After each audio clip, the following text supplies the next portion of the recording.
본 방송에서 제공하는 투자 정보는 투자 판단에 대한 조언입니다.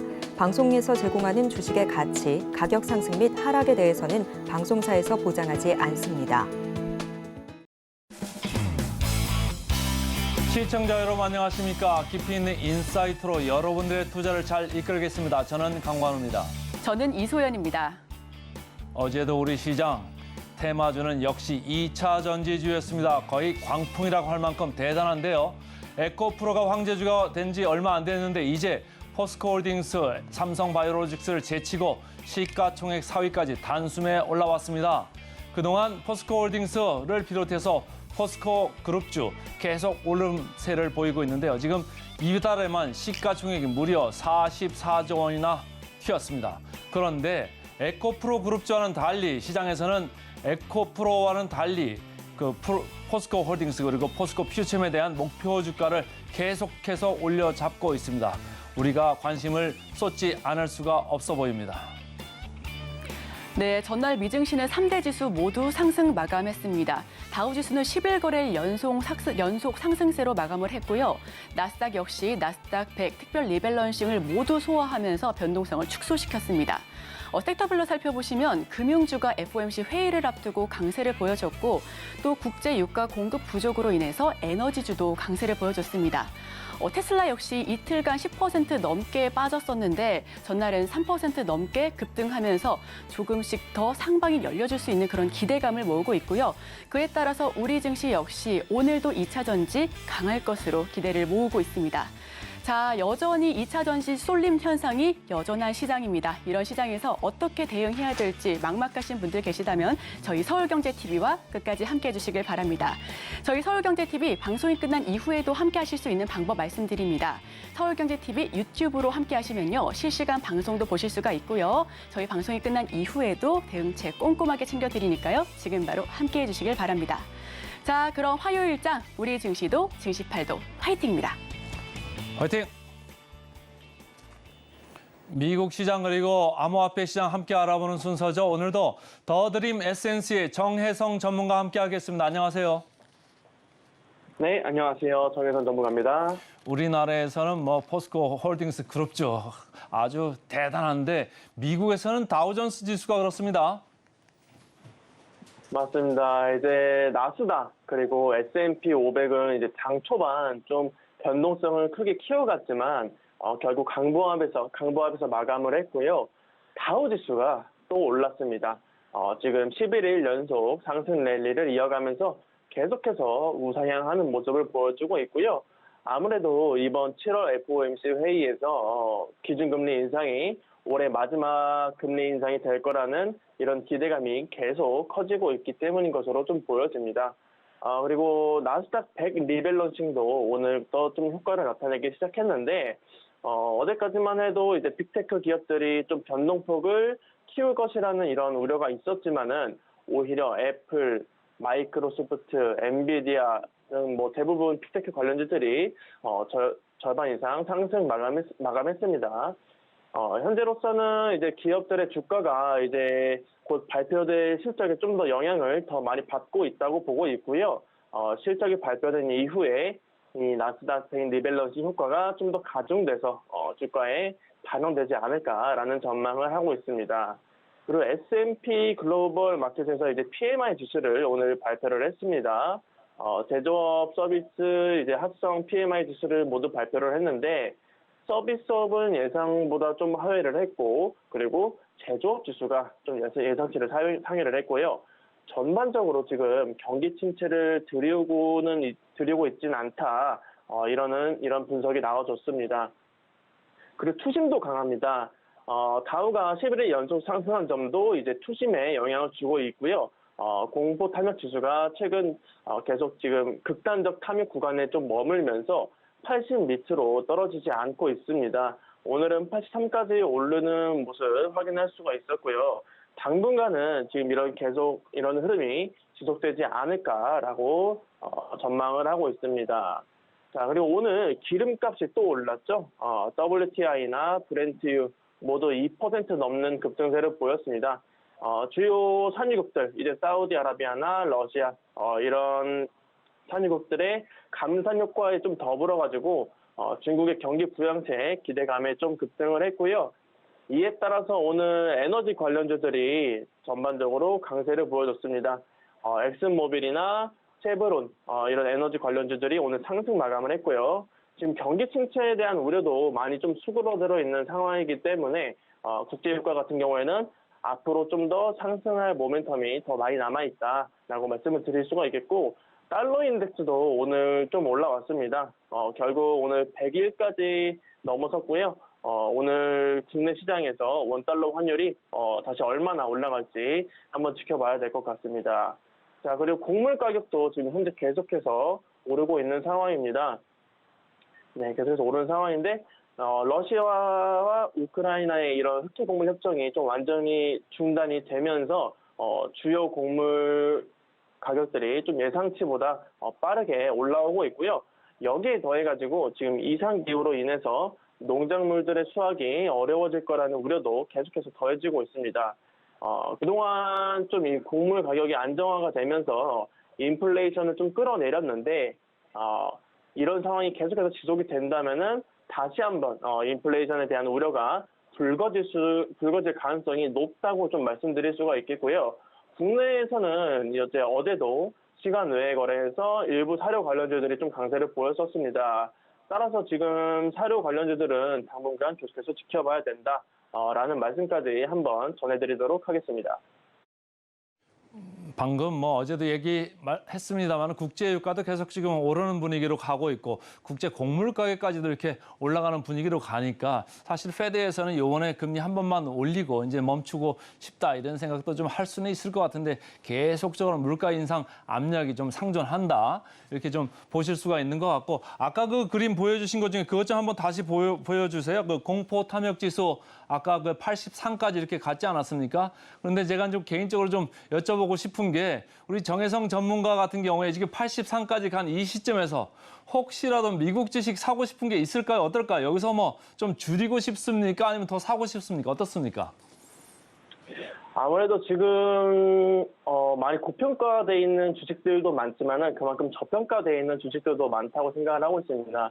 특히 오늘 항공주 같은 경우가 약간 좀 빠지긴 했는데 그동안 좀 여행 수요가 많이 늘어났잖아요. 이에 따라서 앞으로도 좀 여행 수요는 저는 증가를 할 것으로 보고 있거든요. 이 엔데믹에 따라서 여행 수요가 계속해서 증가할 것이라는 전망을 저는 하고 있어서 그쪽으로 좀 저는 관심 있게 보고 싶습니다. 사실 지금 테슬라나 이런 빅테크 기업 같은 경우에는 저 같은 경우는 좀 안정적인 투자를 좀 지향하기 때문에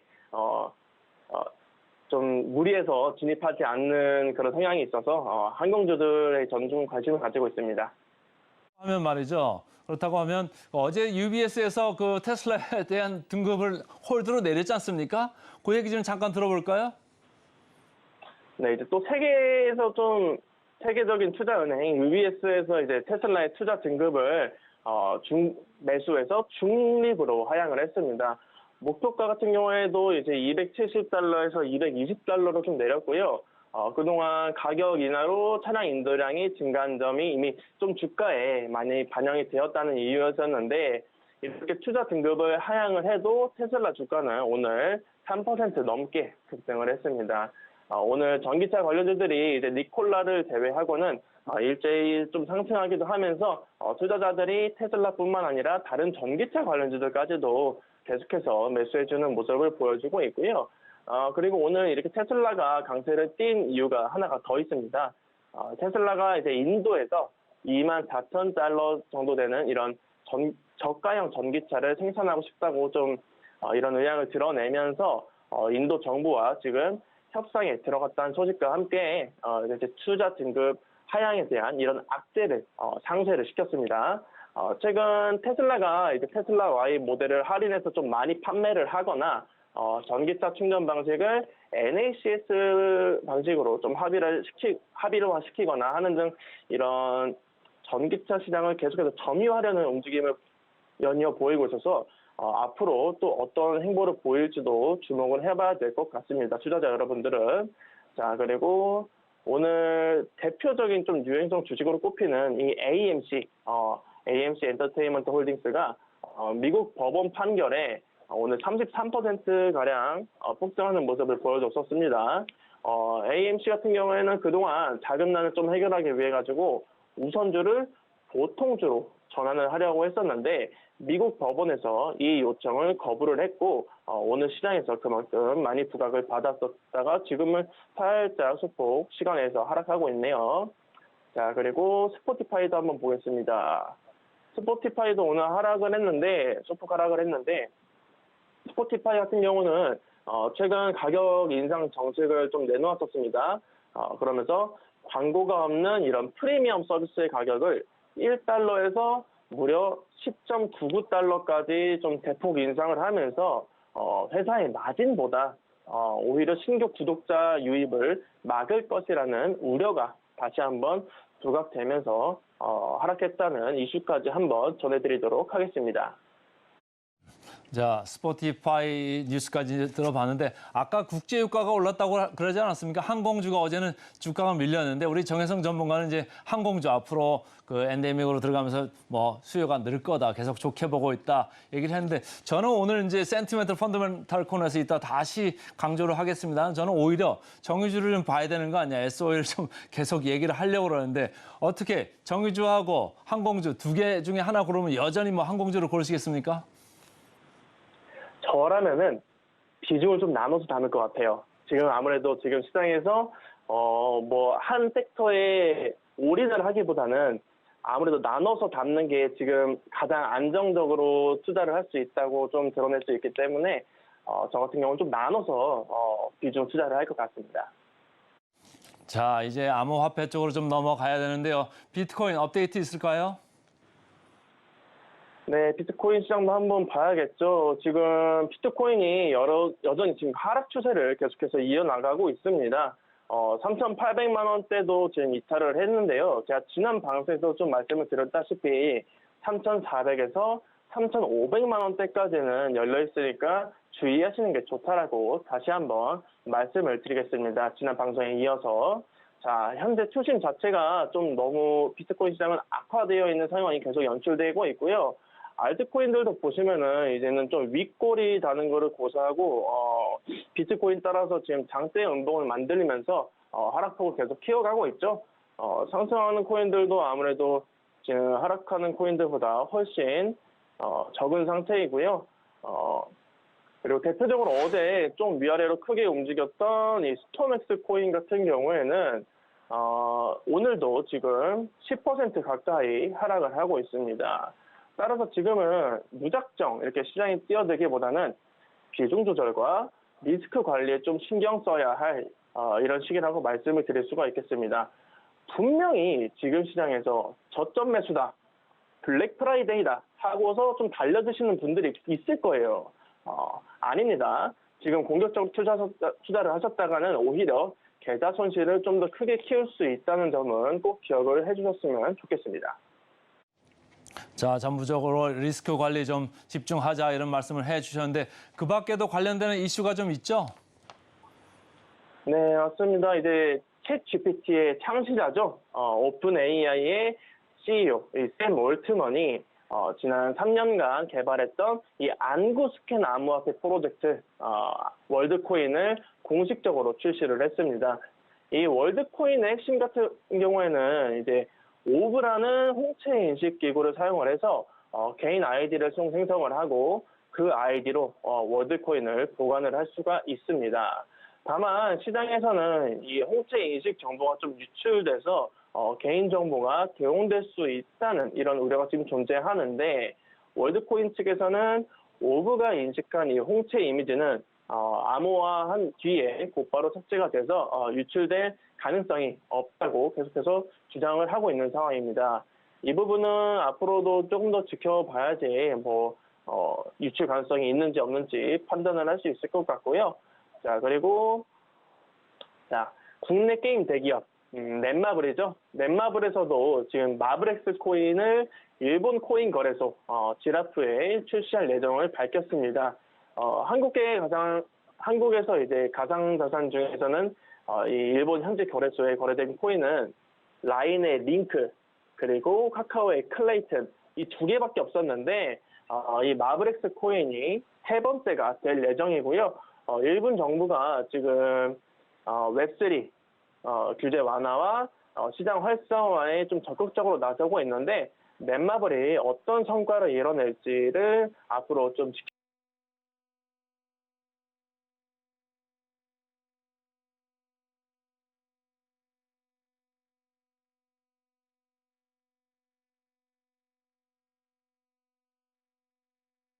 발행, 보유, 유통하는 기업들 같은 경우에 공시를 통해서 모든 내역들을 공개하게 될 것 같습니다.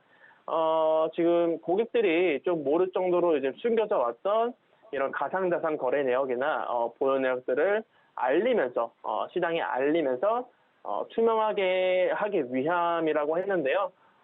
이제 내일 26일부터 다음 달 11일까지 회계 감독 지침안 그리고 가상자산 주석 공시 이제 모범한 설명회를 좀 개최를 하면서 틀을 만들어 갈 것으로 보인다는 말씀까지 전해드리도록 하겠습니다.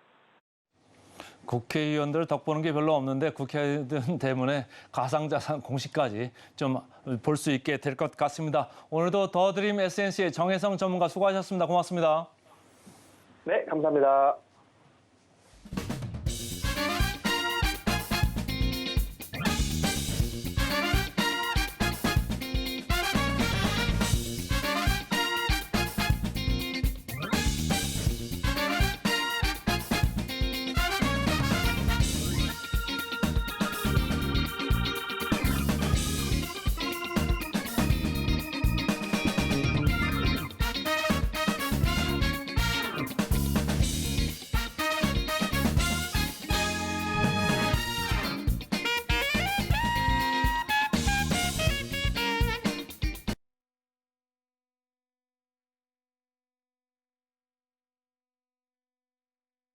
어떤 뉴스에 초점을 맞춰서 볼까요? 오늘도 이분과 함께 해보겠습니다. 헤르메스 스타 김시은 팀장과 함께합니다. 어서 오세요. 네, 안녕하세요. 네, 김시은 팀장과 함께하는 오늘의 일면 화면으로 살펴보시죠. 오늘의 헤드라인입니다. MSCI 편입되나 JYP 엔터테인먼트 목표가 상향이라는 주제를 가지고 와주셨습니다. 자, 오늘 팀장님, 아까 스튜디오 들어오시면서 저랑 잠깐 인사 나눴잖아요. 너무 화사하고 분홍색 옷을 같이 입어가지고 JYP 신인 여자 아이돌인 줄 알았습니다. 아이돌이 되고 싶습니다. 네, 자 그럼 서울경제 아이돌로서 어떤 이야기 가지고 오셨는지 부탁드릴게요. 아무래도 JYP 엔터 같은 경우에는 증권가에서 계속 관심을 받는 종목 중 하나다라고 보시면 좋을 것 같은데 꾸준하게 주가가 우상향하는 기업이기도 했고 그리고 증권가 같은 경우에는 목표 주가 상향 리포트가 계속해서 나오고 있는 상황이다라고 보시면 좋을 것 같습니다. 특히 관련했을 때 실적에 대한 기대감이 굉장히 유효하다라고 보시면 좋을 것 같은데 2분기 실적 같은 경우에도 최대 실적에 대한 기대감이 계속 나오고 있고 관련했을 때 앞으로의 추가적으로 붙게 되는 모멘텀을 보게 된다면 지금 JYP 엔터 같은 경우에는 사실 지금 봐야지 않나라는 생각을 하고 있거든요. 왜냐하면 지금 시장 자체가 워낙 2차 전지로 쏠려 있습니다. 엔터라든지 자동차라든지 실적 기반했을 때 다른 섹터들은 소외를 받고 있고 2차 전지 섹터가 계속해서 강세 흐름이 나오고 있는데 지금 2차 전지 했을 때 대장주라고 할 수 있는 게 에코프로 그리고 포스코 그룹주라고 보시면 좋을 것 같은데 포스코 그룹주 같은 경우에는 워낙 전거래일에 급등을 많이 했어요. 급등을 네네. 너무 많이 했다 보니까 그 다음 타자로 대장을 받을 수 있는 게 에코프로라고 다시 한번 이야기가 나오고 있습니다. 아무래도 에코프로 같은 경우에는 8월 MSCI 편입 지수가 이벤트가 있다 보니까 수급적인 기대감이 유효하고 웬만해선 이 이벤트가 있을 때 밀리는 경우가 많지 않다 보니까 에코프로에 대한 아무래도 주가의 견고함이 좀 기대가 된다라고 보시면 좋을 것 같은데 그 관점에서 봤을 때 비슷한 모멘텀 그러니까 MSCI 편입 모멘텀을 가지고 있는 JYP도 다시 한번 관심 있게 봐야지 않나라는 말씀 드려보도록 하겠고 관련했을 때 JYP 엔터뿐만 아니라 하나오션이라든지 한미반도체 같은 다른 종목군들도 편입에 대한 기대감이 있습니다. MSCI 편입을 하게 되면 지수를 추종하는 패시브 자금 들어오게 되면서 유동성이 좀 확대가 된다는 장점은 있는데 물론 우리가 좀 착각을 하면 안 되는 게 편입이 된다 해서 무조건 오른다 이건 아니거든요. 무조건 오르는 건 아닌가요? 근데 무조건 오르는 건 아니고 아무래도 좀 유동성이 들어오게 되면서 오를 가능성이 높아진다 정도로만 인식을 해보시면 좋을 것 같은데 그 이유가 편입을 하게 됐을 때 오히려 주가가 1년 뒤, 2년 뒤에 편출이 되는 경우도 많고요. 그래서 지금 보면은 8월에 편출 가능성이 높은 종목군이 뭐 CJ라든지 이런 종목군이 있다 보니까 편입이 됐다 그래서 무조건 계속 오르는 건 아니다. 그건 아니고 그냥 편입이 됐기 때문에 자금이 좀 들어오게 되고 그리고 유동성이 좀 풍부해지다 보니까 이런 부분에서 그러니까 편입이 되기 전 기대감 때문에 오르는 경우가 많다 보니까 좀 이 이벤트에 주목해 보시는 게 좋지 않을까라는 부분을 말씀드려 보도록 하겠고 제가 이 뉴스에서 좀 말씀드리고 싶은 거는 워낙 에코프로라는 종목이 핫하다 보니까 다른 편입 기대 종목이 많이 가려졌다 보니까 그 상대적으로. 그 종목군들에 조금 더 집중을 해보자입니다. 네, 지금 바야흐로 MSCI 전성시대인가 봅니다. 어제는 에코프로 이야기를 나눠봤는데요. 오늘은 JYP 엔터테인먼트 이야기를 지금 하고 있습니다. 아무래도 편입이 된다라면 자금이 들어오면서 유동성이 강해지기 때문에 이 부분이 지수 상방을 노려보는데, 주가 상방을 노려보는데 조금 더 투자자분들의 관심이 쏠리지 않나라는 생각이 드는데, 자, 그렇다면 지금 편입되는 종목들이 꽤나 있는데 에코프로 이야기는 너무 많습니다. 그럼 오늘 굳이 JYP 엔터테인먼트를 가지고 온 이유는 지금 이 투자 포인트를 봤을 때 엔터 쪽 역시도 좋은 흐름을 기대할 수 있기 때문일까요? 네, 저는 엔터 같은 경우에는 계속해서 구조적인 성장을 할 수 있는 섹터다라고 보시면 좋을 것 같고 그중에서 최선호주라고 할 수 있는 게 JYP 엔터라고 보시면 좋을 것 같은데 JYP 엔터 했을 때 제가 오늘 키워드를 갖고 왔는데 본업을 가장 꾸준히 그리고 잘하는 기업입니다. 한마디로 말해서 모범생 같은 기업이라고 보시면 좋을 것 같은데 본업에 굉장히 충실하고 그리고 꾸준하게 하다 보니까 사실상 외국인들의 러브콜을 많이 받는 기업 중 하나이기도 해요. 그런데 외국인들이 매수를 하면 그만한 이유가 있습니다. 아무래도 뭐 영업이익률이라든지 다른 엔터사 대비했을 때 가장 뛰어난 장점이 있다라고 보시면 좋을 것 같은데 엔터 4사 중에서 가장 높은 영업이익률을 가지고 있는데 아무래도 사업 구조 자체가 뭐 엔터 쪽에 좀 더 국한이 되어 있기 때문에 이런 부분에서 영업이익률이 굉장히 높다라고 보시면 좋을 것 같습니다. 아무래도 음반이라든지 앨범 그리고 MD 같은 굿즈 상품군들이 마진율이 약 40%에서 50% 정도. 실제로 좀 앨범을 사시거나 혹은 뭐 백화점이라든지 팝업 스토어에 갔을 때 굿즈 상품군들을 사려면 줄 굉장히 길어요. 아, 그리고 여전히 긴가요? 굉장히 깁니다. 아무래도 팝업 스토어 같은 경우에는 좀 이벤트가 열리는 장소이다 보니까 팬분들이 많이 가는 것도 있긴 하지만 그런데 제가 좀 최근에 좀 봤었던 게 제가 최근에 더현대를 방문을 했는데 그때 트와이스 포토카드를 이제 사기 위해서 줄을 굉장히 많이 서고요. 그리고 포토카드 같은 경우에는 보통 랜덤으로 이제 좀 나옵니다, 사진이. 그러면 그거 멤버들 한 명 한 명을 얻기 위해서 여러 번 하겠네요. 네, 여러 번 하기도 하고 그리고 사진 자체도 랜덤으로 들어가다 보니까 내가 원하는 사진을 얻기 위해선 계속해서 구매를 사야 한다. 하고. 물론 포토카드다 보니까 다른 굿즈 대비했을 때 소액이긴 해요. 하지만 랜덤이라는 점.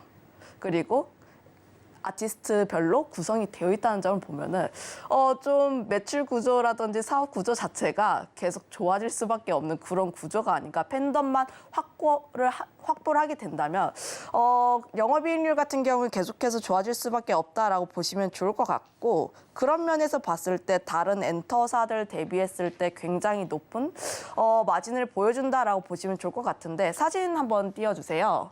사진을 봤을 때 JYP 엔터 같은 경우에도 보면은 음반이라든지 음원 쪽에 대한 매출 비중이 굉장히 높고 그다음에 높은 쪽이 콘서트입니다. 보통 콘서트 같은 경우를 봤을 때 2020년도 그때쯤에 엔터사들의 실적이 박살이 났던 게 코로나 네, 때문일까요? 코로나 때문에 콘서트를 진행하지 못해서인데 그만큼 콘서트 같은 게 수익성을 올리기 좋은 가장 좋은 수단인데 그거를 뛰어넘은 음반과 음원 판매량이 있다라고 보시면 좋을 것 같고 OPM 같은 경우가 영업이익률인데 엔터사들 대비했을 때 굉장히 좋은 영업이익률을 내고 있습니다. 그만큼 마진율이라든지 수익률 자체가 굉장히 탄탄하다라고 보시면 좋을 것 같은데 물론 21년 대비했을 때 22년 같은 경우에는 마진율이 조금씩 줄어들고 있지만 올해 같은 경우에는 다시 한번 더 성장할 수 있는 가능성이 높다는 점.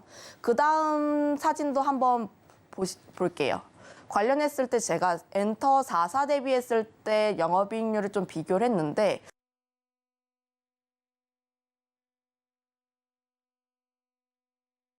뭐 2배 정도 높은 수치를 기록을 하고 있다. 그리고 이 수치 같은 경우에는 계속해서 차이가 벌어질 가능성이 높다라고 보시면 좋을 것 같은데 아무래도 다른 엔터사 같은 경우에는 엔터뿐만 아니라 다양한 사업들을 영위를 하고 있습니다. 뭐 게임이라든지 뭐 메타버스라든지 YG 같은 경우에는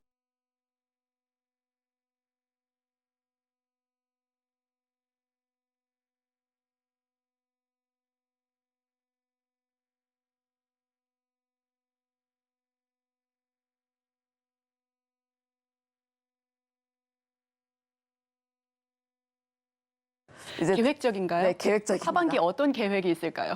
하반기 관련했을 때 아무래도 뭐 아티스트들의 컴백 일정이라든지 이런 게 좀 촘촘하게 짜여 있다라고 보시면 좋을 것 같은데 특히 JYP 같은 경우에 1년 단위로 계획을 다 짜고 그리고 이를 실행을 합니다.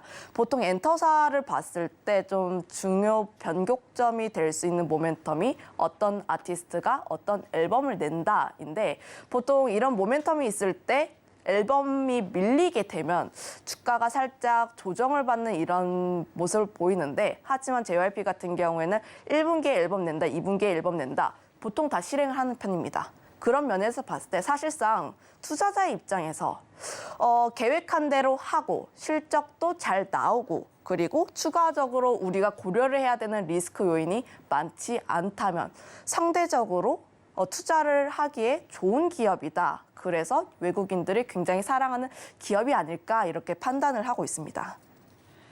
네, 오늘의 일면 지금 MSCI 지수에 편입되는 JYP 엔터테인먼트에 대해서 이야기를 나누고 있습니다. 특히나 이 JYP 같은 경우에는 본업을 가장 꾸준히 계획적으로 잘하는 기업이다라는 설명과 함께 이 기업이 하반기에도 계속적으로 어떻게 하면 꾸준하게 성적을 올릴 수 있을지, 음원을 잘 발매할 수 있을지 모든 걸 촘촘하게 계획하고 있다고 하는데요. 자, 이렇게 투자 키워드를 잡아봤는데 그렇다면 지금 수혜를 볼 수 있는 업종은 아무래도 엔터가 아닐까 싶습니다. 이와 관련된 이야기를 조금 더 딥하게 들어보고 싶은데요. 엔터 관련했을 때는 아무래도 지금 JYP 같은 경우에는 가지고 있는 모멘텀이 본업에서 굉장히 잘한다. 그리고 엔터 섹터 자체가 계속해서 성장을 해 나가고 있는데 그다음에 제가 중요하게 보고 있는 변곡점이라고 할 수 있는 게 미국을 진출하는지 여부입니다. 하반기에는 미국 진출에 대한 모멘텀이 좀 더 부각이 될 것 같다라고 볼 수가 있는데 아무래도 지금 관련했을 때 JYP 엔터에서 우리가 좀 그동안 많이 이야기를 했었던 A2K 프로젝트를 실행을 하고 있어요. JYP 유튜브를 통해서 송출이 되고 있는데 기대감은 굉장히 높습니다. 네. 저도 좀 봤었는데 약간 느낌은 박진영 1인 프로듀서의 이제 미국 슈퍼스타 K 느낌이라고 보시면 좋을 것 같은데 네. 제가 좀 캡처를 해왔는데 조회수 자체가 잘 나오고 있는 편이거든요. 분명 1화 같은 경우에도 공개 하루 만에 100만 회를 찍었고 계속해서 조회수 자체가 올라가고 있는 모습들을 보고 있으면 이런 부분을 보게 됐을 때 화제성 같은 경우에는 잡을 수 있다라고 판단을 하고 있습니다. 보통 JYP 같은 경우가 뭐 트와이스라든지 스트레이키즈 이런 아티스트 라인들이 미국 쪽에서 좀 강합니다.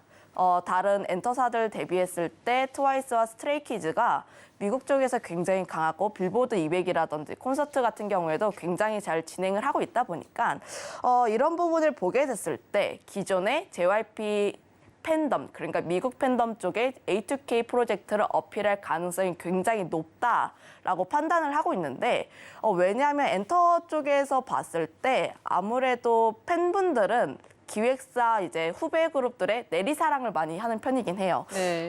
해외에도 좀 적용이 되는지는 잘 모르겠지만 일단 국내에서 제 입장을 좀 보게 됐을 때 예를 들어서 내가 SM의 한 그룹을 좋아한다. 예를 들어서 소녀시대를 좋아한다 하면은 그 후배 그룹이 FX.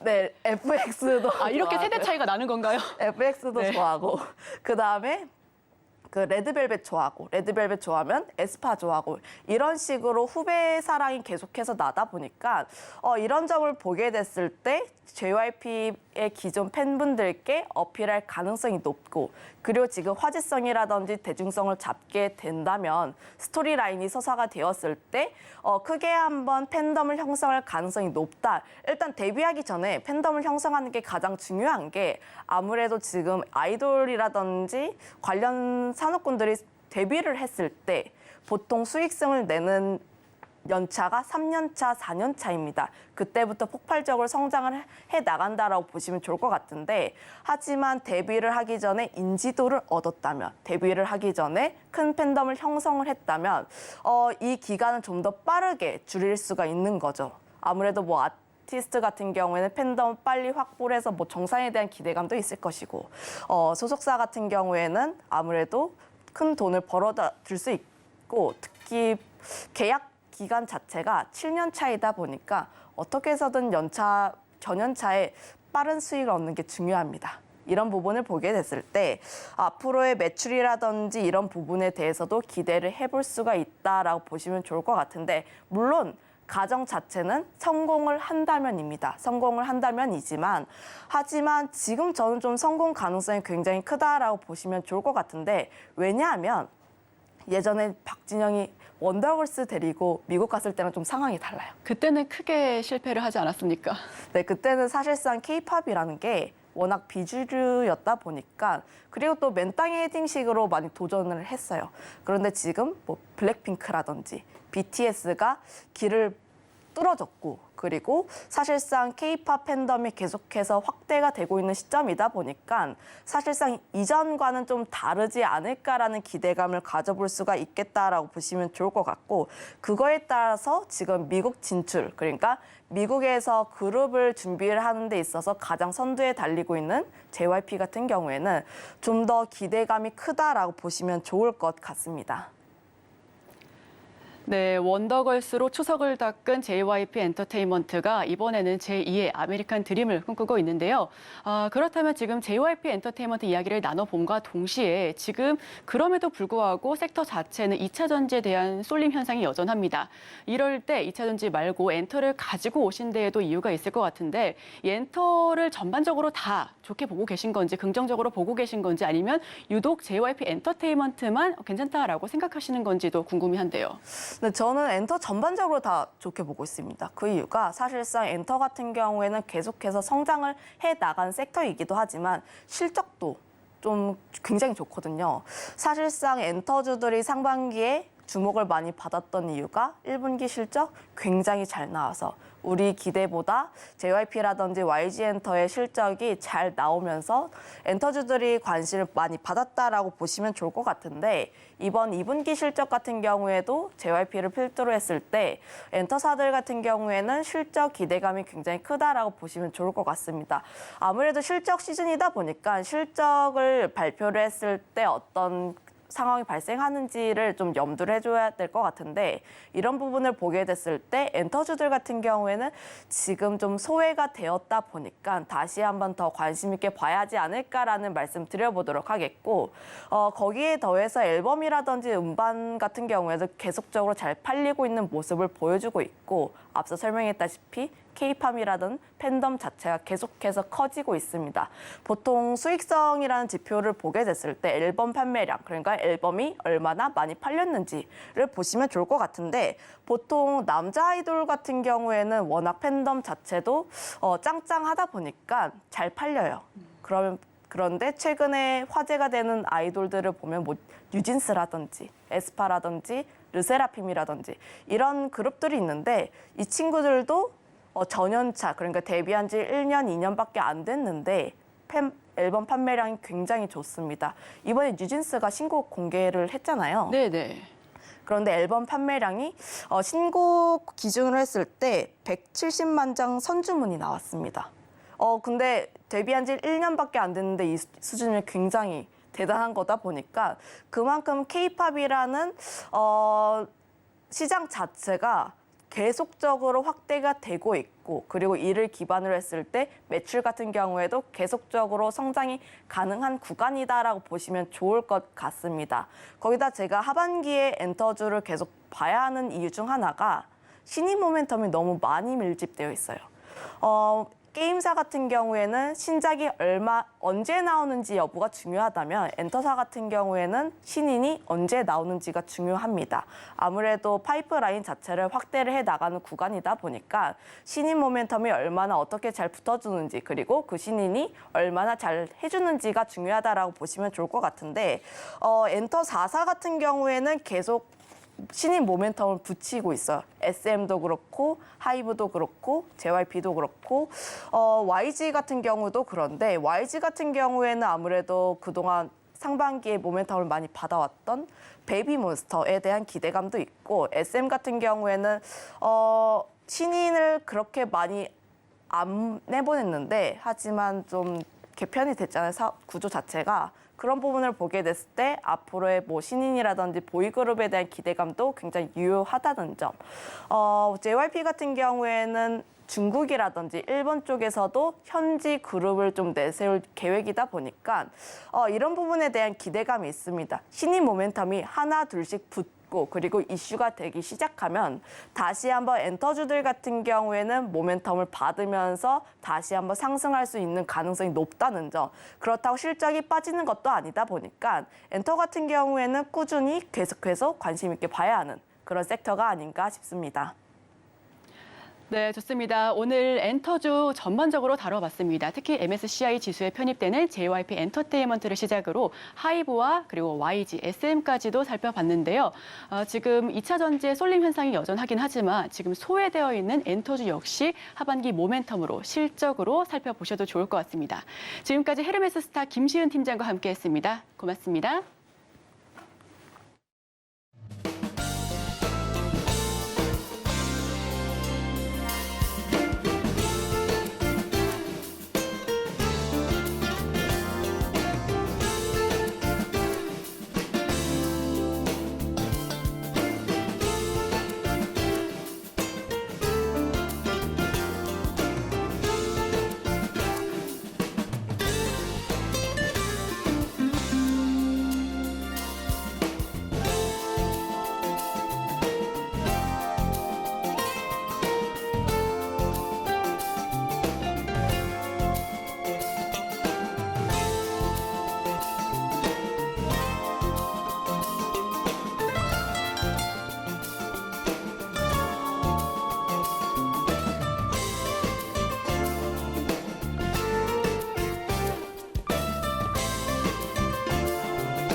화요일 아침 8시 반 향해 가고 있습니다. 매일 아침 8시 반 저희 서울경제TV에서 센티멘탈 대 펀더멘탈 항상 두 종목 말씀드리는 거 아시죠? 오늘도 두 종목 어김없이 말씀드리겠습니다.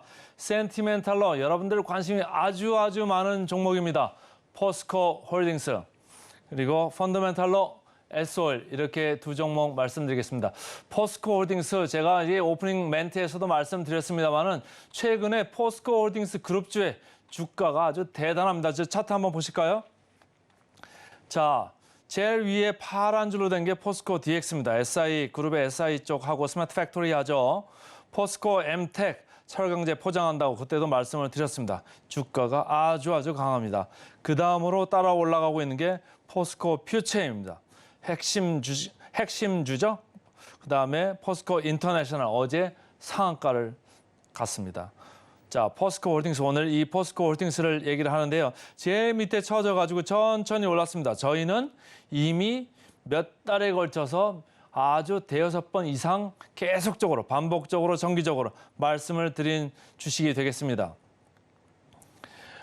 어제 그 기업 설명을 했죠. 2분기 실적에 대해서 이제 얘기를 했습니다. 2분기 실적 뭐 적당히 잘 나왔고요. 지금 실적 보고가 하고 있는 주가가 아니죠. 그래서 철강 쪽에서는 계속적으로 좋았다 나빴다 하는데 일단은 2분기에는 생산이 정상화가 됐다. 작년에 침수 피해가 있던 거에서 이제는 정상화가 됐기 때문에 Q라고 할 수 있는 게 이제 좋아졌고 ASP라고 하죠. 그 평균 판매 단가도 좀 올라갔다. 열연 중심으로 좀 올라가가지고 2분기에는 괜찮았다. 물론 3분기에는 조금 내려올 수 있습니다. 가격을 최근에 좀 내리고 있죠. 그래서 조금 내려갈 수 있는데 4분기에는 뭐 중국 쪽도 괜찮고 조선 쪽, 자동차 쪽 계속 괜찮을 거기 때문에 4분기에는 다시 가격이 올라갈 수 있다. 그래서 지금 가격 전망은 2분기 괜찮고 3분기 내려오고 4분기 좀 올라가는 이렇게 왔다 갔다 하는 이쪽을 보고 있습니다. 그래서 평소에 하는 정도의 이익은 철강 부분에서 나올 수 있다. 이렇게 보시면 되고요. 자, 계열사 호실적 발표를 했습니다. 어제 상한가 간 주식이 뭐였죠?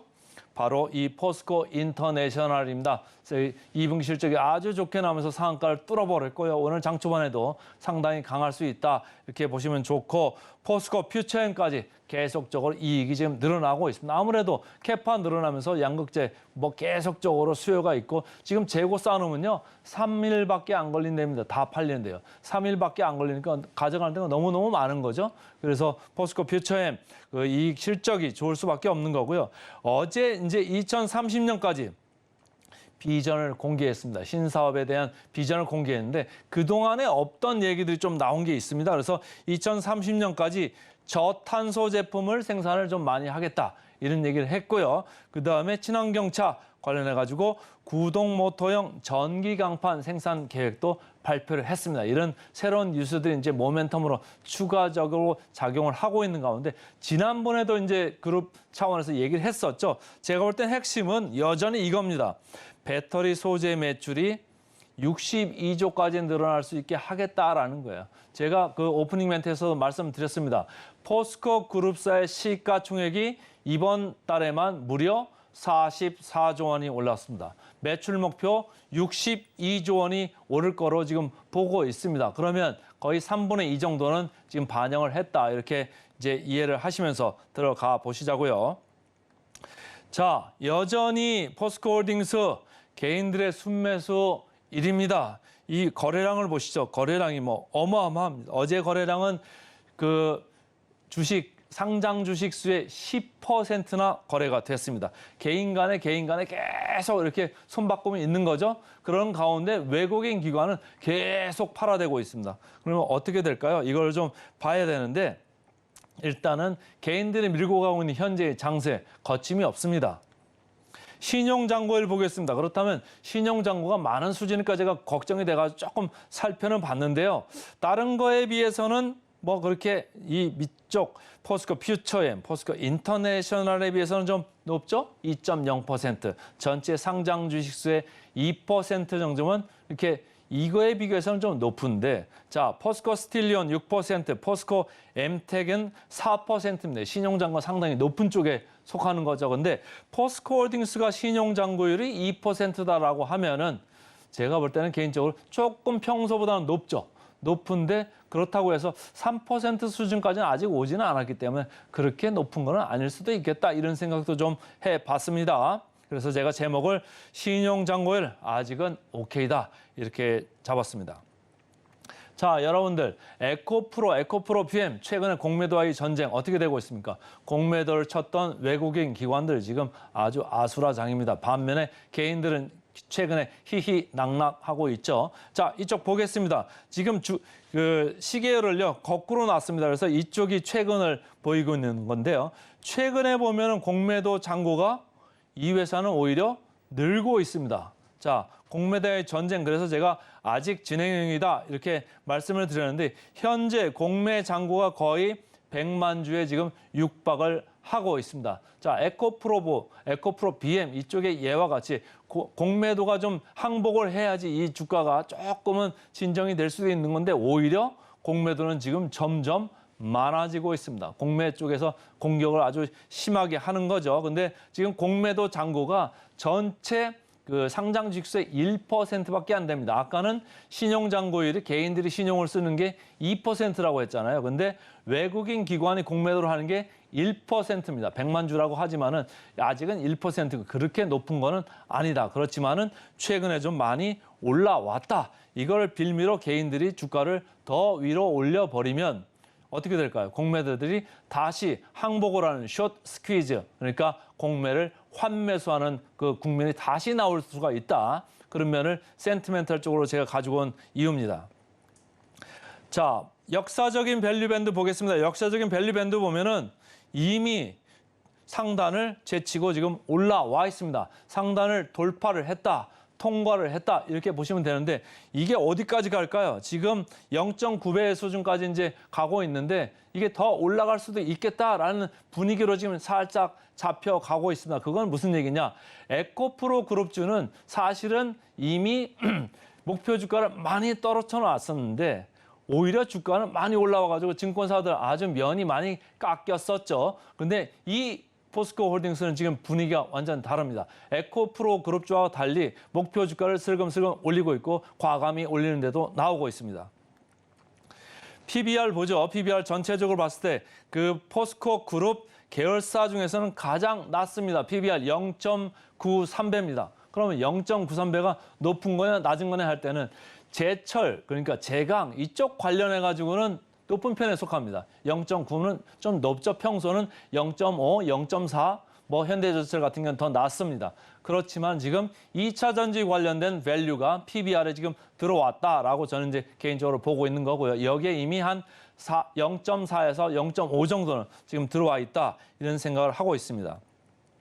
방금 말씀드린 철강 업체와 상대적인 비교를 해보겠습니다. 저희가 얼마 전에 세아베 스틸 제조 괜찮고 싸다 그래서 펀더멘탈 이쪽 코너에서 2번 정도 제가 연속해서 소개를 시켜드린 바 있죠. 여전히 0.5배 초반에 있습니다. 그러니까 상당히 낮은 부분에 있고 여기가 중심이라고 보시면 되는데 포스코 홀딩스 지금 0.93배까지 가 있습니다. 그러니까 약간 철강 부분 대비해서는 높다 이렇게 보시면 되고요. 제가 말씀드린 대로 2차 전지의 밸류가 상당히 지금 들어오고 있다 이렇게 보시면 되겠습니다. 자, 목표 주가 보겠습니다. 목표 주가 최근에 급하게 올라가고 있고요. 어제 2분기 그 사업 설명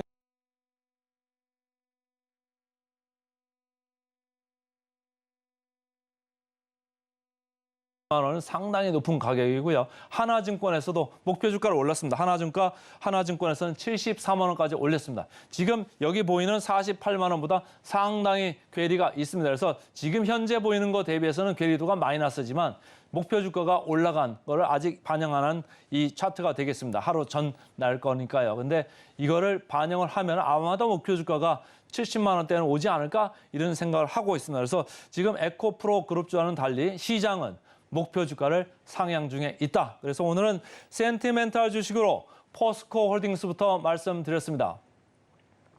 그다음 이제 펀더멘탈 주식 말씀드려야죠. 펀더멘탈 주식 제가 최근에 몇 번 말씀드렸는데 국제유가가 올라가고 있습니다. 그래서 S-오일을 오늘 다시 일주일 만에 말씀을 드립니다. 자, 국제유가 보시죠. 파란 줄로 표시가 되어 있습니다. 브렌트유 어제도 올랐는데 어제 올라온 거를 감안하면 조금 더 올라와 있겠죠. S-오일 이 격차가 계속 연초부터 같이 가다가 어느 순간 이렇게 벌어졌댔습니다. 벌어졌던 격차 저는 좁혀질 수 있다 이렇게 보고 계속 말씀을 드리는 거죠. 그래서 하반기로 갈수록 이제는 실적 저점을 쳤기 때문에 좋아지는 사이클로 들어가고 그렇기 때문에 정제 마진 이쪽도 좀 좋아질 거다. 재고 평가 손실이 아니라 재고 평가 이익이 나는 이제 하반기가 될 거다. 이렇게 저는 말씀드리고 있습니다. 하반기 실적 전환 그래서 말씀을 드리는 거고요. 중국, 인도 등에서 수요가 견조할 거다. 그러니까 하반기 들으면서 원유가도 국제유가도 괜찮을 거다. 이렇게 보는 거고요. 밸류에이션 매력적이다. 왜? 역사적 저점 수준에 있기 때문입니다. 최근에 누가 살까요? 쫙 들여봤더니 계속적으로 기관은 사들어오고 있습니다. 외국인은 팔고 있는데 기관만 계속해서 매수를 하고 있습니다. 지금 거래량을 보시면요.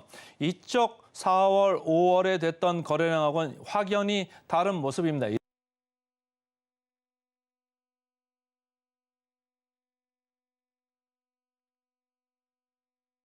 좀 지켜봐야 되겠다 이렇게 보시면 좋고요.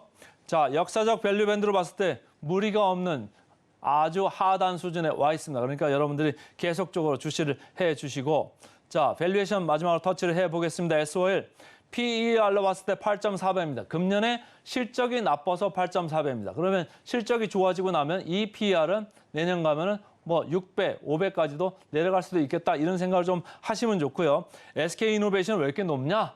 여기는 SK온 2차 전지 밸류가 들어오고 있죠. 어제도 주가가 아주 급등을 했습니다. 여기는 그러니까 두 가지 이슈가 있는 거죠. 국제유가가 올라가는 것도 SK이노베이션 좋고 그다음에 2차 전지 테마로 엮였으니까 좋고 그래서 이 주식도 관심을 가지시면 좋을 것 같습니다.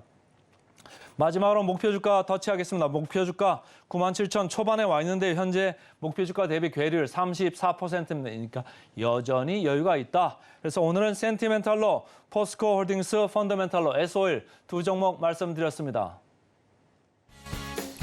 네, 증시 8 오늘의 핵심 세 줄 요약입니다. 하락 잊었다. 다우지수 11거래일 연속 상승. 자, 오늘의 일면이었었죠. MSCI 편입되나 JYP 엔터테인먼트 목표가를 상향했습니다. 오늘 전반적으로 엔터주 다뤄봤는데요. 그 와중에 JYP 엔터테인먼트 하반기 내내 모멘텀을 받아볼 수 있으니까요. 주목해보시면 좋겠습니다. 마지막으로 센티멘탈 대 펀더멘탈, 센티멘탈은 포스코 홀딩스, 펀더멘탈은 S-오일 공략해드리면서 저희 증시8 여기서 마치도록 하겠습니다. 네, 저희는 더욱더 다양한 인사이트와 함께 증시 9로 찾아뵙겠습니다. 끝까지 함께해 주시죠.